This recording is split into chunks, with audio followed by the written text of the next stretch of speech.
নমস্কার বন্ধুরা, আরেকটা ভিডিওতে স্বাগত। তো আজকের ভিডিওটা আবার একটা ইনভেস্টমেন্ট ভিডিও। আজকের ভিডিওর বিষয়বস্তুটা হচ্ছে বিটকয়েন। শুনেছেন তো বিটকয়েন শব্দটা? এখন ইউটিউবে অনেক জায়গায় দেখাচ্ছে, ভিডিও দেখাচ্ছে। তো বিটকয়েন হচ্ছে পৃথিবী বলতে ওয়ার্ল্ডের প্রথম ডিসেন্ট্রালাইজড ক্রিপ্টোকারেন্সি। ডিসেন্ট্রালাইজড মানে এটা কোনো দেশ বা কোনো ব্যাংক এটাকে নিয়ন্ত্রণ করতে পারে না। যেমন আমাদের টাকাটাকে নিয়ন্ত্রণ করছে কি আরবিআই, ইউএস ডলার সেটাকে নিয়ন্ত্রণ করছে আমেরিকার সরকার। বিটকয়েনটা হচ্ছে তাহলে এই ধরনের নয়, বিটকয়েনটা হচ্ছে ডিসেন্ট্রালাইজড ক্রিপ্টোকারেন্সি, পিয়ার টু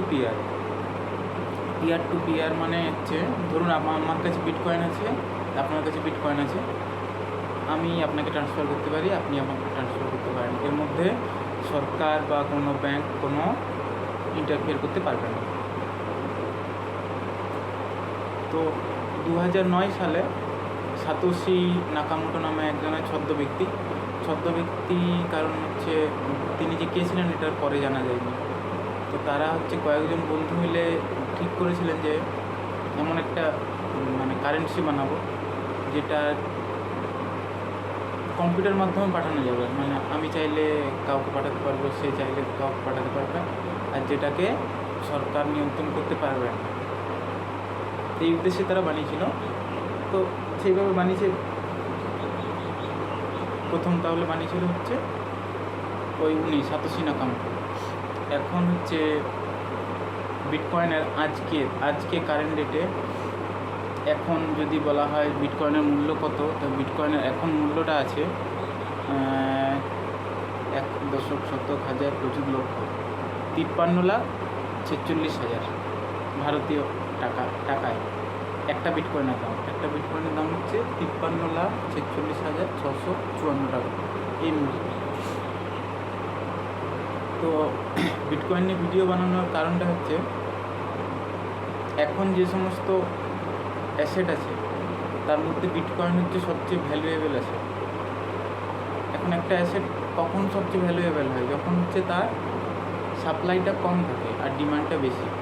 যেহেতু বিটকয়েন একটা নির্দিষ্ট সংখ্যক, বিটকয়েন কোনো এরকম নয় যে যত খুশি ইচ্ছে বিটকয়েন যখন প্রয়োজন হবে বানানো যাবে, এরকমভাবে বানানো যায় না। বিটকয়েন একটা নির্দিষ্ট লিমিট আছে, তার বেশিরভাগগুলোই অলরেডি বিটকয়েনটাকে আসলে বানাইতে হচ্ছে মাইনাররা মাইনিং করে। যেমন মাটির নিচ থেকে সোনা মাইনিং করে, এটা মাটির নিচ থেকে নয়, এটা হচ্ছে কম্পিউটার মাধ্যমে মাইনাররা মাইনিং করে বিটকয়েন। তো তার বেশিরভাগই মাইনিং করা হয়ে গেছে, আর কিছু সংখ্যক বিটকয়েন আছে যেগুলো মাইনিং করতে বাকি আছে।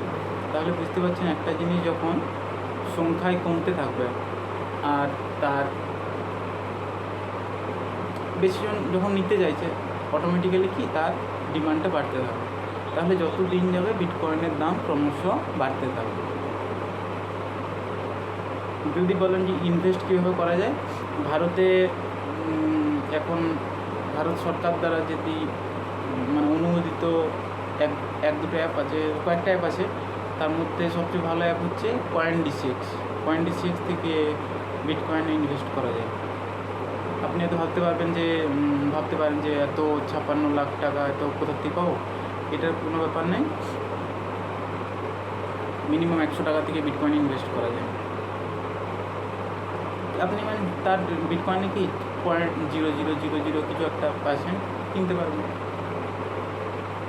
তারপর হচ্ছে SIP করা যায়, মাসে মাসে কিছু পরিমাণ বিটকয়েন আপনি কিনতে পারেন। একটু দাম তো বাড়তেই থাকবে, চাইলে আপনারা ইনভেস্ট করতে পারেন। আমি ভিডিওতে লিঙ্কটা দিয়ে দেবো, সেখান থেকেও করতে পারেন, বা নিজেরা যদি মনে হয় অবশ্যই আগে চেক করে নেবেন এই জিনিস, তারপর ইনভেস্ট করতে পারেন। ঠিক আছে, থ্যাংক ইউ।